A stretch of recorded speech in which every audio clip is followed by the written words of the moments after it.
I'm Alex Hull, one of the Jerwood writers in residence for 2020. And I'm here today with Reman Sadani to discuss a walk that we did together, during which we talked about her moving image work, Walkout 1, a poetic meditation on the possibility of refusal, the power of collectivity and desires for change. Our walk took place on a very grey and drizzly Saturday afternoon in the business district Canary Wharf on the Isle of Dogs in London. The streets were expectedly quiet as it was a weekend. However, this was exacerbated due to the impact COVID has had on this area, forcing retail businesses and office spaces to shut their doors. Walkout 1 was developed as a result of Reman's recipiency of the 2020 Jerwood FEU Awards. Reman is a London-based Iraqi artist and graduate of the Slade. Her practice is multidisciplinary with a focus on film and moving image, and her narratives are often driven by a search for an exit. The physical toll of this constant search manifests in space and performance as the negotiation between the individual and the collective plays out. Thank you for joining me again, Reman. Perhaps we could open with you giving an introduction to Walkout 1. Hi, Alex. So Walkout 1, I made a short film that tells the story of a group of young people in a city shrouded in dust. And there's a prophecy in the city that says, that one day the young people are the ones to clear the sky from the dust. And this becomes the collective aspiration of the city. So the young people are seen as, a promise of recovery. But I guess in the film, we go on a journey with them to learn about their doubts, frustrations, and loss of faith. Yeah, so there are a few reasons why I wanted this walk and conversation to take place within the context of Canary Wharf. And perhaps I should explain our meeting point and location for the start of the journey we did together to discuss the film. So we met outside the Museum of London Docklands, which is housed in an original 17th century warehouse building. This was built as storage space for the goods that were coming in through the West India docks, which opened in 1802. Here, the imported West Indian produce such as sugar, coffee, mahogany, and rum was stored and repackaged to be sold to the British market. It was one of the busiest docks in the world and formed the heart of the British Empire. And a key figure in the development of these docks was the merchant Robert Milligan, who up until September of this year, 2020, had his statue removed from this site, having owned 2 sugar plantations and over 500 slaves in Jamaica. This recent takedown of his statue follows a series of monument removals across the globe sparked by the Black Lives Matter movement and the conversations around violent colonial histories and white supremacy. It felt for me, when thinking about a place for us to meet and walk, I thought a site of refusal and protest felt like a significant place to start with your film, Reman, which explores what it means to refuse and how power dynamics can be broken down. So my first question is, what inspired you to pursue this theme of refusal within your film, Walkout 1? Refusal is an interesting notion, I guess. I think for me, refusal, creates disruption, which can open up, new possibilities. So, we spoke last time, Alex, about how refusal has been there in my previous work as well. So a work that came before Walkout 1 was basically a series of rehearsals where I invited different performers to imagine what it would be like for us to walk out from a workplace. And at the time, I did it because my mom lost her job, and she was having, she was developing physical symptoms of like anxiety and other things, and she was just generally under pressure. And it felt at that time the only thing I could do is just to say no, or maybe refuse this culture of salaried work, and this culture that basically that tells us that our survival is dependent on work. And I guess similarly in Walkout 1, the young people, yeah, they're stuck basically in this city that's suffering from a crisis. There is this, I guess there is this collective aspiration for recovery that leaves them no time or space to consider their own positions or to consider alternative, ways of dealing with the crisis. And by the end of the film, they just walk out. They just refuse to participate in this. And interestingly, I think last time we spoke about like how during the research I was looking into the different meanings of change in Arabic, especially in the Arabic language. And I found, there are two different notions of change. One can be understood through the word تغير, which means change that happens over time. And the other one is تغيير, which is change that is willed into being as a result of human action. And interestingly, I delved more into that, and I found this beautiful description of the moment of change where someone described it as this moment when you realize that your surroundings don't resemble your needs. So you start to reject those, like the status quo or those surroundings or the given reality that you're in, and you start to propose an alternative thing. And that was an interesting point for me where, change became very much aligned with this idea of rejection or refusal, which I guess, punctuated the work later on. Yeah, within the work, like I find it like quite an interesting representation as well of like labor and like rituals that we participate in, especially within the film. You see these young characters collecting the sand in their sort of strange nets on a rooftop, and then sort of then when the film goes back to the interior of the house, they're again like physically building these sort of sand dunes. And I was thinking about like invisible forms of labor, or how labor is now digitalized and so much of it isn't material. And I thought that was quite interesting within the film, how it's such a material physical labor. And it'd be interesting to hear more about that, and also about the choice of sand as this thing that is infecting the space. Yeah.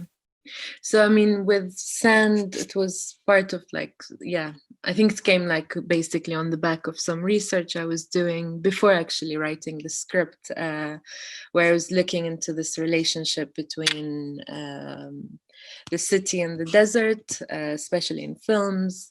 Where often you would see, I don't know, like films that depict, the city person running away to the desert. And the desert is often portrayed as this kind of magical, timeless place that opposes, our urban structures. And from there, I think I was looking more into the sand, especially when you think of the landscape in the desert, and when you think of sand, it's a landscape in a way that refuses to hold on to the memory of time, or it refuses to mark time. And sand, is always shifting, is always moving. And I kind of enjoyed that because, I thought this would be interesting, I guess in relation to my narrative, in the sense of like, how do I disrupt the city? How do I create a crisis? And sand felt like such an interesting disruptive thing, because it refuses to be, I guess it's hard to contain it. It also affects the vision, and interestingly, I guess the labor that is born out of this, fictional city under this layer of dust is a bit of an absurd labor where the people end up trying to wave their webs to capture the sand from the air, collect it in bags, build dunes, and it's this endless cycle of almost them trying to contain this crisis, physically contain it, physically capture it,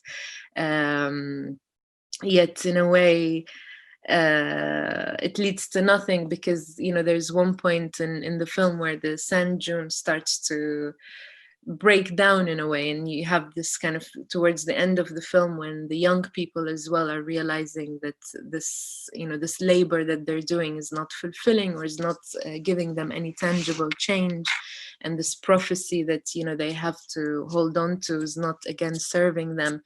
The sand dune around them starts to break down, and you just hear their dialogue punctuated by the trickling the trickling sound of sand.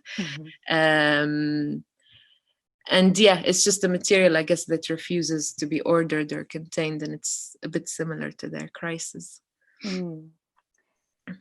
Yeah, and I found it really interesting in Adnan Madani's response and commissioned essay to your film. He talked about Baudrillard, who sort of reminds us, this is a quote from the piece, who reminds us that the act of building motorways, hypermarkets and metropolises makes a desert out of everything around it.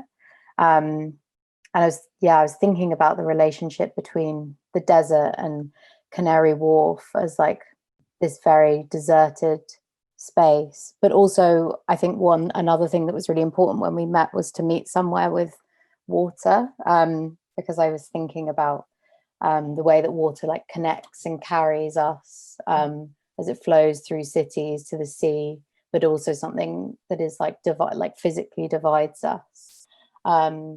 Water is something that is totally absent from the desert as well. They kind of are polar opposite in the way. But interestingly, in the desert, I guess when you think of like nomad communities who live in like desert landscapes, like interestingly, like their movement is driven by the search for water, by the search for resources.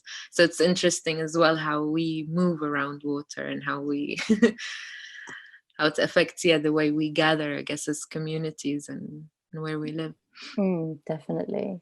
And especially, I guess, like in the site of the walk, as we start at like the Museum of Docklands, and how that was like a huge part in the development of kind of merchant capitalism, which is like one of the earliest forms of capitalism that has now like developed into what Canary Wharf is today, as like a site of financialized capitalism.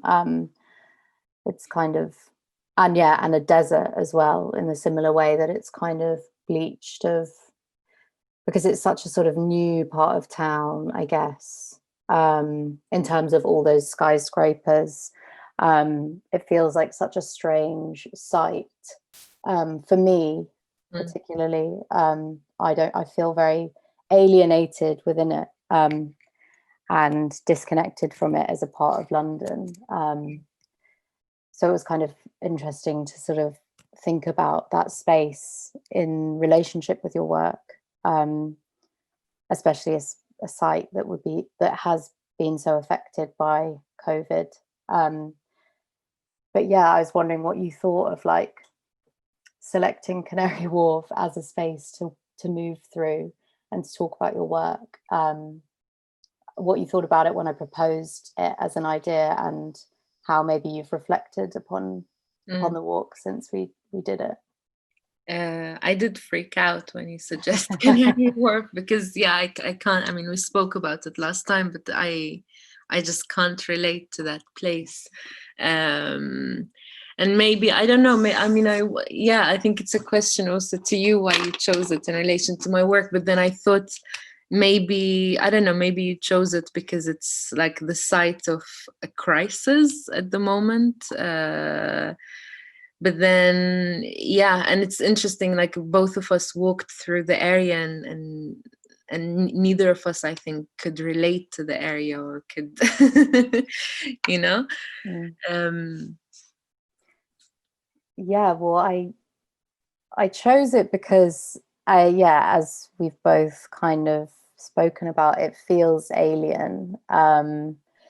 It feels like it's suffering from a crisis, but it's not maybe a crisis that I feel. I don't know. I feel like I don't feel like an emotional attachment towards Canary Wharf. It because it mainly seems to function as this sort of site for massive wealth management organizations and banks and luxury houses. It feels very like detached from like the way that most people live. And yeah, there's something I find very strange about it as a space.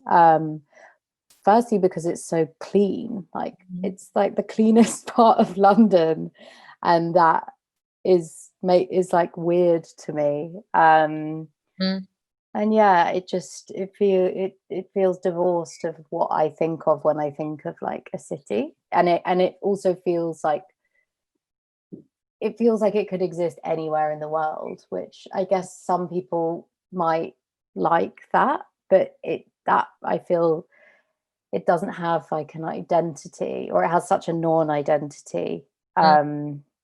Yeah, it's just, I feel like for me, it's just a reminder of this capitalist machine, you know? Well, yeah.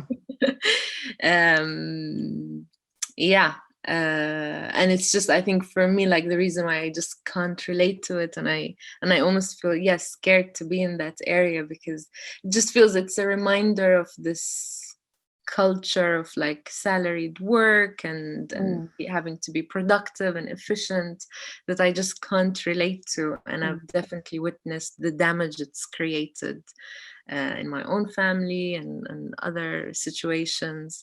And it's funny because last time we mentioned Bifo Berardi and how for a while I think he was reminding us that, you know, with technology and with this, you know, with AI and all this advancement, you'd hope that the living conditions would improve and that we would be liberated, and like especially like our time would be liberated, especially when you think of how many jobs it would replace, etc.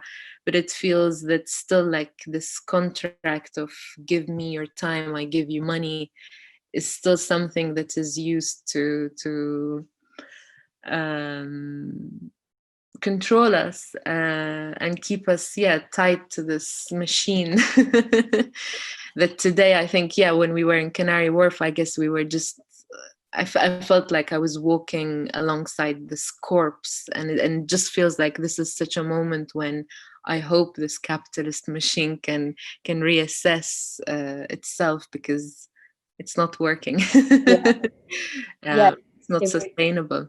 It really does feel like a site of like capitalist realism, which I know is like so not overused, but so many people talk about that theory now, but it is interesting because also the history of that area, the reason why it boomed is because Margaret Thatcher in the 80s unleashed the Big Bang, which allowed like a deregulation of the like the financial markets. So it allowed, and also that area became an urban enterprise zone. So it basically paved the way for Canary Wharf to totally explode, to sort of boom. And obviously in capitalist realism, Mark Fisher's like turning Margaret Thatcher's sort of phrase on its head, because her sort of notorious phrase was there is no alternative to capitalism. And yeah, Mark Fisher's like challenging that, as is Franco Bifo Berardi, whose work we discuss a lot. But also I think thinking about it as a site of capitalist realism, it's like this strange site of desire, like this, it's a desire that hooks people in, right, to that kind of system, and we are all sort of living in it as well. But yeah, to talk about your film as well, like I think I'm really interested in the way it sort of looks at desire and the way maybe like desires conflict and or maybe we inherit certain desires like generationally. And yeah, I was wondering what your thoughts are maybe on desire within the film. Because I guess, I mean, in the film there is this collective desire for recovery, but then that's also like, you know, the question I guess that they have to face is like what's driving this recovery, because in the film, like, you know, the collective is looking at the past, at the what was lost, in the sense that they're looking at the blue sky that is no longer there, and that becomes the thing that drives this desire for recovery. So it's driven by the past, but then that means also like the method of their present methods or the tools of their present moment are not necessarily sufficient to help them, you know, return back to that past. So I mean, there is, I don't know if like basically there is this collective desire for recovery, but then that also means that, yeah, like in that young people are the ones who are becoming responsible for the fulfillment of that. And you know, I guess in the film we're witnessing different moments when the young people are almost admitting or are coming to realize the difference or the separation that we have between us, like the inherent difference that we have between us as people, in the sense that they're realizing that, yeah, their words can't match, that their eyes are looking in different directions, and therefore almost like waking up to their individual desires. And that becomes, I think, the thing that drives them towards the exit, or just to realize basically that, yeah, there are individual desires that are not really matching the collective desire. And in that there might be agency, in that there might be a different way out, if that makes sense. Yeah, no, it definitely does. Also, I think it's interesting the way it kind of thinks about the sort of interrelationship between sort of the present, the past, and the future, and how we sort of exist, thinking about these kind of different temporalities.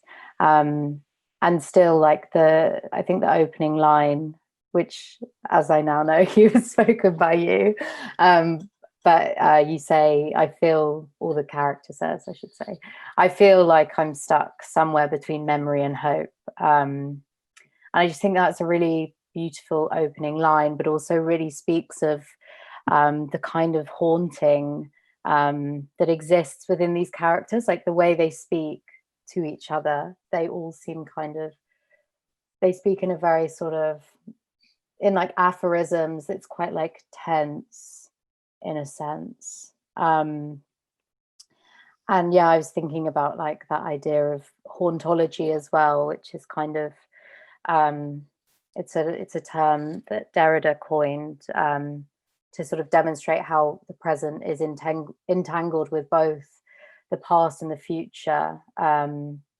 Always already existence is embodied in the figure of the spectre, who can never be fully present. And Derrida's kind of deconstructing the notion of ontology, and thinking about notions of haunting and spectrality.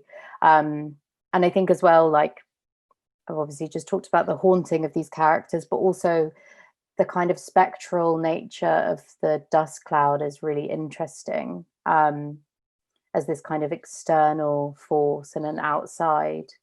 And yeah, I think that really sort of plays into the kind of dystopian feel of the film as being a kind of end of the world, sort of living through an apocalypse. And we talked as well about Blade Runner, and I sort of said that like visually the sort of orange sky that sort of wraps around the beginning and the end of the film, and that constant sound of I think it's sand falling, but it also kind of sounds like a crackling, and it kind of suggests a fire, like something's burning. But yeah, anyway, this really reminded me of Blade Runner. The sort of I was too embarrassed to say I haven't watched it. I don't think that's something to be embarrassed about. It's also the remake of Blade Runner, the 2049. Yeah. But yeah, that's not really a question, but it's interesting. I think you drew my attention to this sense of burning, because I think for a while, yeah, when you described the color orange and how the sound of the sand that's constantly falling becomes almost like something like that's warning us of like a potential fire, or like actually is a fire that's burning. And it's interesting, because it's quite alarming. And I think for me, I think when I was designing the sound with the sound designer, and when we were thinking about the color, I was mainly trying to, stay faithful to this idea that there is this layer of dust in the air, and the sand is constantly there in the air, kind of suspended. Actually, it's not even falling, it's just suspended, creating almost this noise in the air. And the orange is just like as a way for me to I think reference, sandstorms, and often, you'd see in sandstorms the sky would turn into this like red or orange hue. But yeah, it was really interesting for me to think of burning. because it has that like crackling sound to it, which is why. And almost at the end of the film, you can see these kind of flecks of dust. But I almost thought they were like embers from a fire as well. But yeah, that's really cool.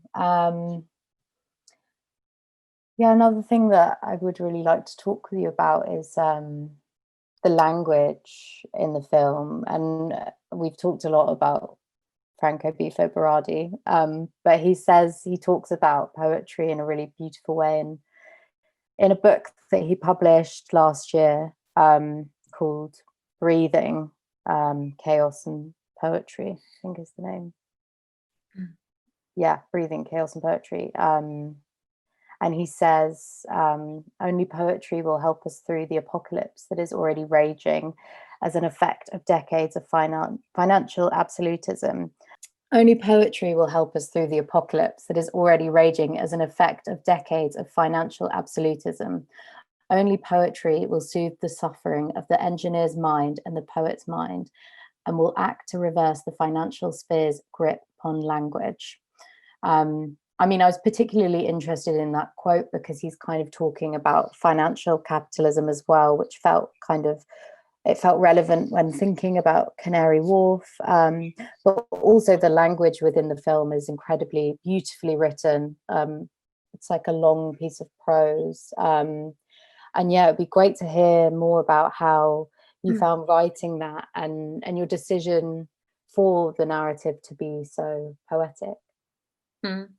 I'm not really familiar with that book, I guess, by Bifo, but I can get what he's referring to, I guess, as poetry maybe reactivating our senses, or in terms of the film, I think the reason, like, I think for me to use that kind of poetic language was maybe, like I think it is kind of coming from me, because I feel like as a maker I'm still trying to find my language.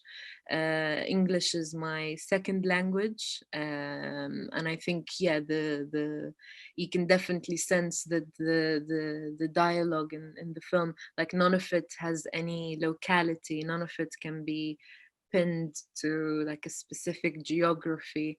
And I think partially, I think this is me, in the sense of, I think my language is like fragmented, or it's coming from everywhere, and not necessarily tied to a particular geography. And I do find maybe this like poetic space as a space maybe that gives me a little bit of freedom or some power to exercise my linguistic skills. And I guess, also like I do think that maybe the reference I was trying to make as well in the narrative through this language was to the idea that, I guess, in this crisis and in the city, people are almost coming to the limits of their knowledge. So nothing, order or like rational things don't make sense anymore. And they can only find, some comfort in the symbolic. Because even like this prophecy, that's kind of animating what they do, this idea of the young people walking to the sky, none of this makes sense. It's a bit absurd, and it feels like you almost need to fully fully believe in it, or fully even like let your language fall for it in order to manifest it. Yeah, that's really interesting, and I think it's interesting how you talk about the characters sort of not referring to themselves as a subject. And I was thinking about the kind of the sort of placelessness or timelessness of the location of the film. Like you can see that they're in a city. But I was just wondering like why, and it also obviously it's like an unnamed place, this like fictional city, and what was your kind of thinking behind not naming that city, not naming those characters? Yeah.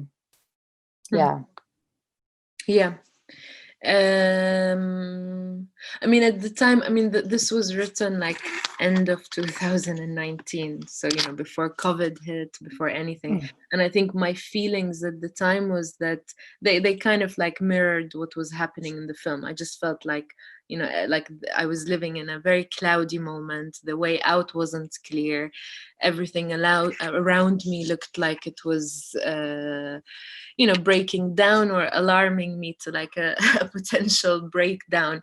So in a way, and it felt like at the time when I was writing it, I didn't want to describe a particular space, because it was just a mood I think I was trying to create. And I just wanted to like basically not name this city or tie it to even like a particular period of time, because again, I think it was a mood that I was trying to reference. In terms of the characters, not really speaking from the position of a subject. We spoke last time about how we don't really hear any sentences with I in the film, other than maybe the line that the film opens with, when it says, I feel that I'm stuck somewhere between memory and hope. And then there is a line later on in one of the scenes where someone says, one of the characters says, I like this dust. It's the only thing that dares to be seen and touched. So in a way, the subject position is not very active. They're either stuck or they're trying to come to terms with this crisis. And otherwise, I try to avoid using I in the dialogue. All the characters are either trying to describe what's around them, or almost like are trying to re-narrate what happened to them. But the subject is not active. And I think I did think that those young people in the film they do lack a position. They're they almost sacrificed their individual positions because of this collective thing that they have to fulfill. And they are in a process of trying to like find or like locate their choice and agency. And I wanted to create that confusion, I guess, throughout the film, where the subject position is not that clear. Yeah, when we spoke as well, you talked about the importance of framing as like a powerful tool, and you mentioned about giving the actor agency to perform. Could you relay that story just so I don't tell it wrong? Yeah, because I think the way you talk about framing as well is really beautiful. I mean, the frame, like I've always had difficulty with the frame of the image because it's such a sharp thing, it's such a because you're always leaving something out, and it's a very clear decision. It's I think you can tell a lot by considering how things are framed. And I always found there's something interesting in film about the relationship between the performance and the space and the frame, in the sense that the space can expand and can be enclosed in the frame, but then also there's always this space outside. And because I guess in the film they're trying to locate an exit, they're trying to locate a way out, I didn't want to point at a particular exit, so I tried to just use that kind of almost the potential of what lies outside the frame. And that's what the characters end up walking to. They just walk to this space that we can't really visualize or see in the film. And in terms of what happened, I guess, with us and like when we were filming Walkout 1, we only had a day and a half to film, and because we had a staged set, and I mean we did one scene outside, but everything had to be very particular. We had to, all the characters or the performers knew exactly where to go. We were quite limited actually with the spaces we filmed in, and it's meant the camera wasn't moving too much. The camera is always facing the characters as they are framed, against the backdrop. And there isn't much room for improvisation. But then when we were filming the final scene, when everyone, like the young people, are walking out, so the last scene that you see now in the film edit, the male character who walks towards the end basically stands up, and as he walks out, he drops some sand. And that was improvised. At the time I found it very cheesy that he did that, but then there was something nice in it. I just liked that he, as a performer, chose his exit. Like he chose how he wanted to exit this image or this space, and that's why I was very keen to leave it in the edit, even though it's not something I particularly like myself. Really, that's so funny. Yeah, and I also think it's thinking about like agency as well. I think like the agency of the sand, like specifically in that scene where it's like breaking down and falling back, and the sort of older woman is trying to push it back, to physically kind of stop this kind of dune from collapsing. So yeah, I thought it was interesting how you gave that agency as well to this kind of natural substance that would otherwise just be sort of sitting there. Yeah, do you mean like in terms of how like the sand keeps falling and Yeah. it's being brushed? Yeah. I mean, again, because I think that does relate a bit to the production budget, in the sense that, you know, I had this narrative, this city, and, you know, with this crisis. So I had little tools to express that, because, you know, I was limited by the budget. It meant I had to utilize whatever I could. And yeah, that basically ended up meaning that the space had to look in a particular way, just so I'm expressing as much as possible through it. And yeah, sand became a material that kind of tries to, I think, through which I try to create the mood of this city where things are not working and people are just trying to almost hold on to this daily labor or this hope of recovery, but it's not necessarily giving them anything tangible. And I guess the material becomes my way of expressing that. Mm.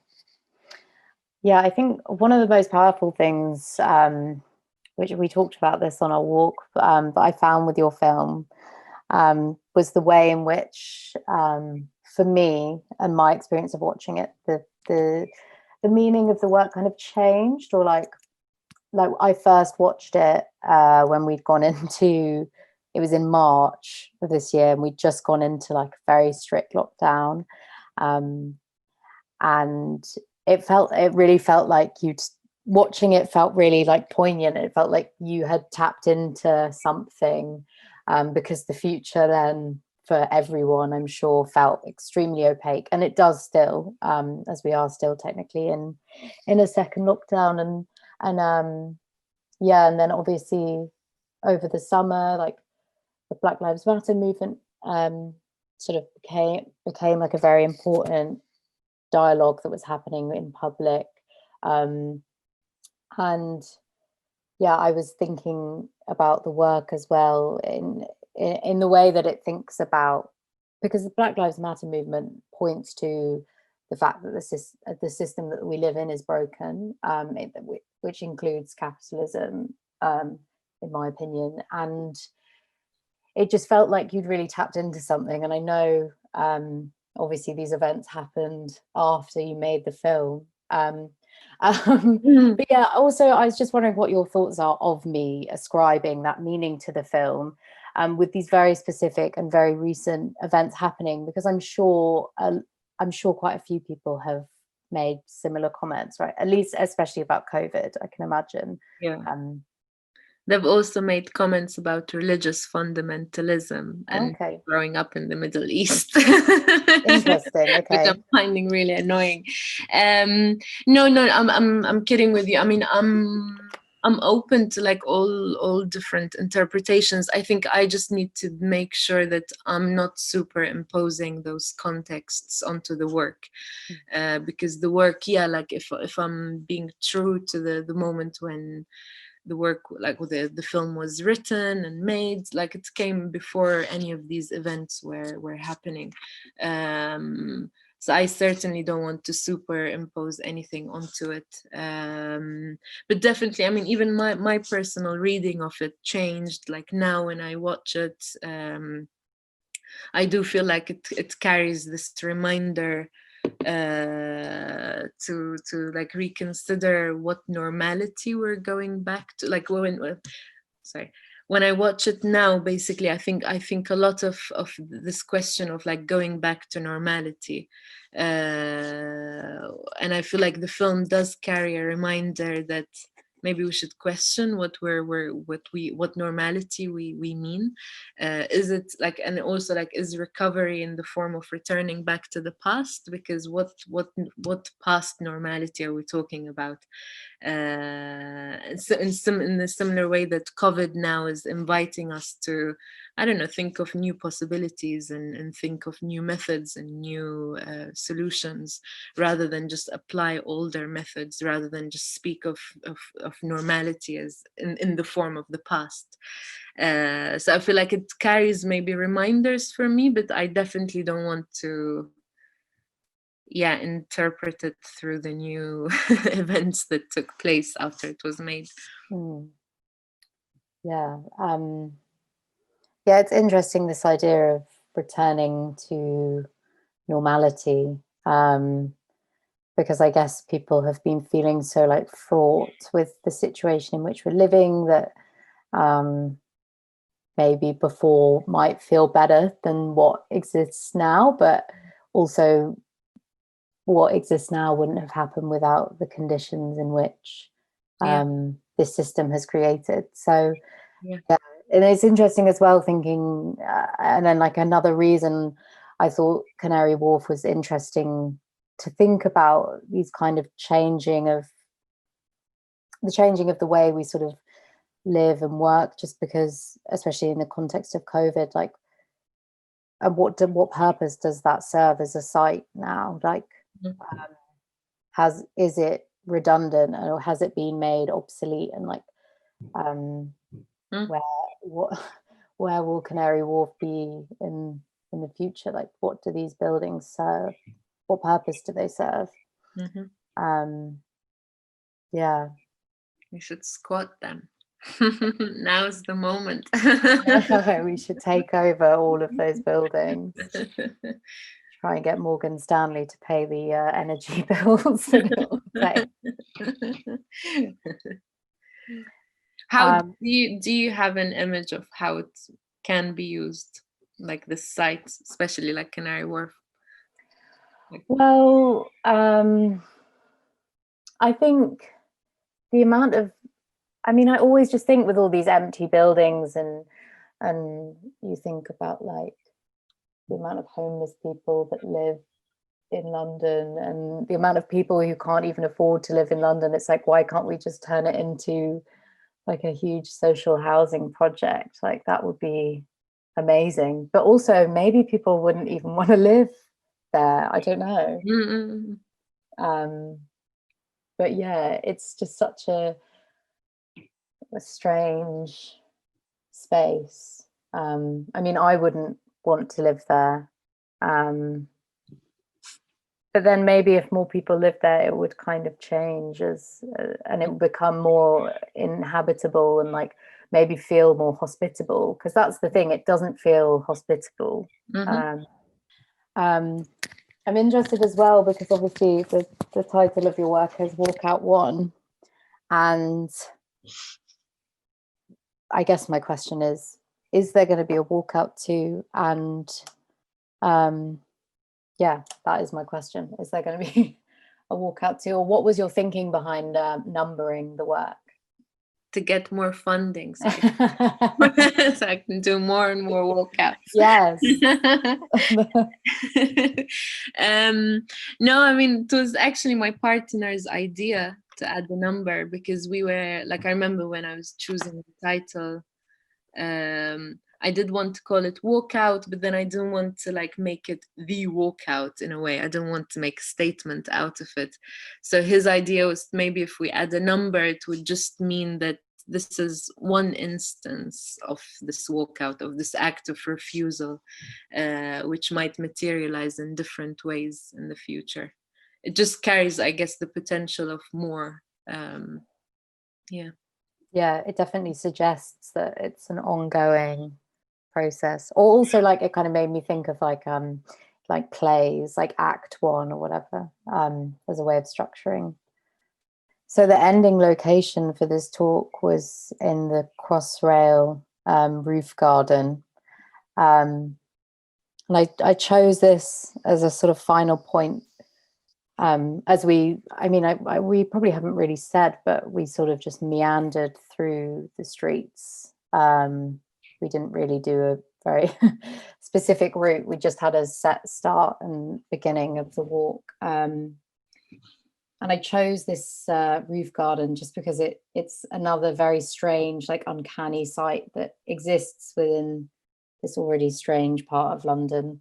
It's like a garden. It kind of feels like it's been suspended in the sky, and the structure of it's covered by this kind of lattice like roof that's sort of semi opaque. Like you can see the sky through it, and it's got all these like plants from all over the world, and actually the structure of the building was designed to look like a ship.